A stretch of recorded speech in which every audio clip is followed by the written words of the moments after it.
Está começando mais um M. Acosta News. Vitoriosa. Muito se falou e muito sabemos sobre os campos de concentração e extermínio da Alemanha. Mas um tema bem menos explorado é dos campos de prisioneiros aliados. Ou seja, para onde a Alemanha levava os prisioneiros de guerra durante a sua fase vitoriosa. E, em se tratando de Segunda Guerra, sempre existe uma história pitoresca por trás da história oficial. E esta é uma delas. Vamos ver? Os alemães fizeram milhões de prisioneiros de guerra. Desde as campanhas iniciais da Polônia até a campanha russa, foram soldados britânicos, franceses, canadenses e americanos. Vamos primeiro conhecer como era a vida desses POWs, Prisoner of War, como eram chamados pelos aliados. A vida, obviamente, não era nada fácil. A permanência nesses locais envolvia muito mais do que apenas privar os soldados da sua liberdade.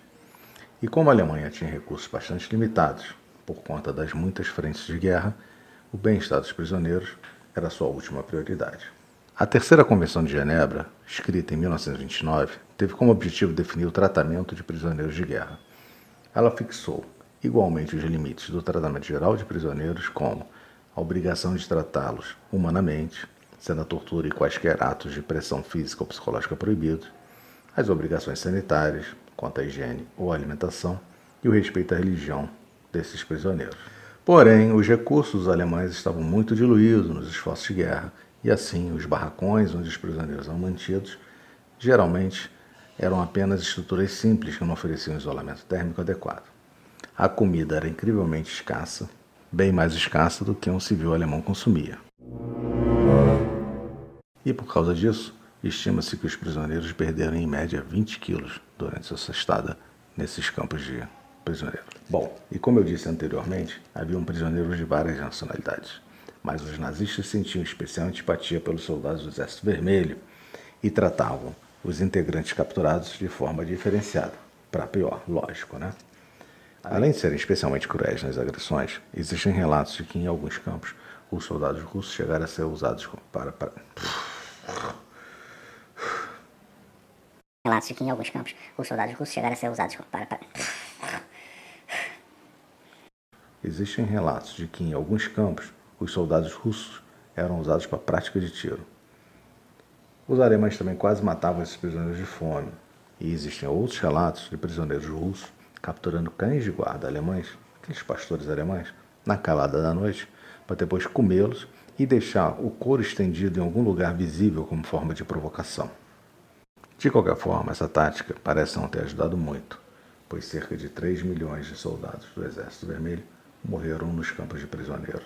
Quanto aos outros prisioneiros, os americanos é que provavelmente gozavam de um tratamento um pouco melhor, muito provavelmente por não estarem diretamente ligados aos eventos que desencadearam o conflito e não serem inimigos naturais dos alemães. De resto, a vida nesses campos era de trabalho forçado, agressões inesperadas e alguns momentos de relaxamento.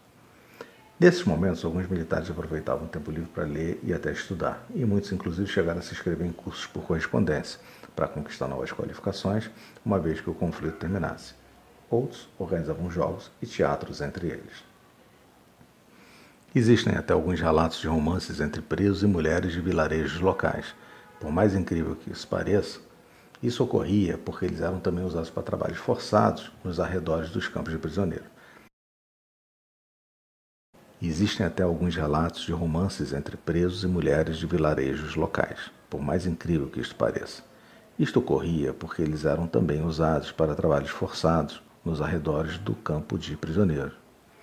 Nesta situação, poderiam conhecer mulheres e a mente engenhosa entrava em ação.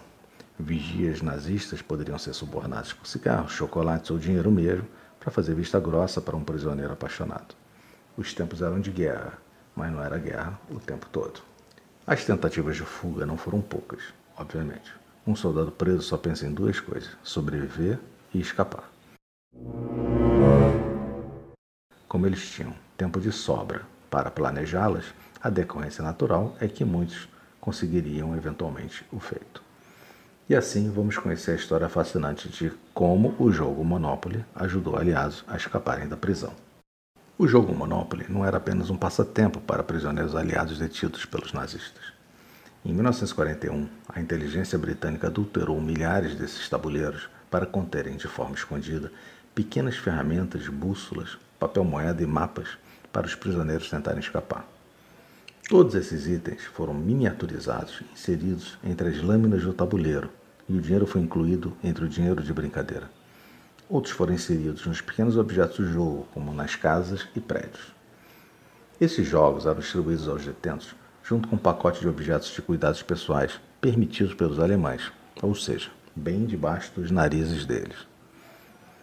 O MI9, a agência de inteligência britânica, trabalhou junto à fabricante de jogos, Waddingtons, para criar o jogo especial. Obviamente, o fabricante jurou segredo e, uma vez que os jogos estavam prontos, foram despachados para os locais onde os POWs, prisioneiros de guerra, se encontravam. O transporte aéreo britânico também foi instruído para destruir os jogos com kits se houvesse alguma desconfiança pelos nazistas. Os jogos, que incluíam os kits para fuga, levavam uma pequena e discreta marca na forma de um ponto vermelho. Entre os mais incríveis objetos miniaturizados estava uma bússola em 2 partes, que precisava, portanto, ser montada, um mapa impresso sobre seda dobrada dentro de um hotel, uma pecinha do jogo. A opção por seda se deu porque esse material poderia ser dobrado e desdobrado inúmeras vezes sem estragar, em oposição ao papel. Brilhante, não é? Obviamente, os mapas, junto com a bússola, seriam os objetos mais importantes para a fuga. Uma vez que o POW conseguisse sair da prisão, ele precisaria desses 2 itens para conseguir chegar em território neutro ou amigo. Os jogos foram tão bem elaborados que os mapas e dinheiro escondidos eram pertinentes à região da prisão do soldado aliado. Assim, os prisioneiros na Alemanha achariam Reichsmarks entre o papel moeda, bem como o mapa da região. Um prisioneiro da Itália acharia o papel moeda lira e respectivo mapa da sua localidade. Tudo foi pensado pelo MI9. O sucesso destes kits de fuga do jogo Monopoly parecem ter sido estrondosos.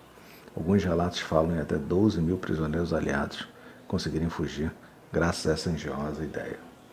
Apesar desses números serem muito difíceis de precisar, sabemos, através de alguns depoimentos pessoais, que de fato ele ajudou algumas pessoas. Outros jogos, como xadrez, também foram utilizados da mesma forma. Mas como essa história era classificada como secreta até recentemente, temos muito poucos detalhes adicionais. Apenas em 2007 que o governo britânico abriu esses arquivos, e parece que poucas caixas de jogos sobreviveram para contar a história.